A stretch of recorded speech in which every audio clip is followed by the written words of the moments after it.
কার্যকরী কাজের জন্য উভয় হাত ব্যবহার করা সর্বোত্তম। তবে আপনার প্রভাবিত হাত দিয়ে কিছু স্থির রাখা সবসময় সম্ভব নয়।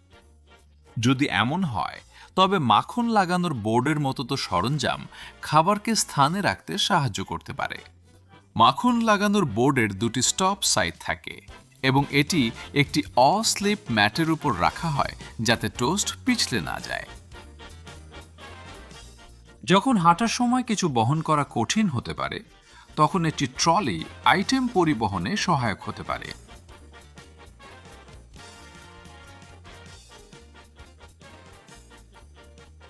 অন্যান্য যন্ত্রপাতি যেমন প্লেট গার্ড রয়েছে, যা খাবারকে প্লেট থেকে পিছলে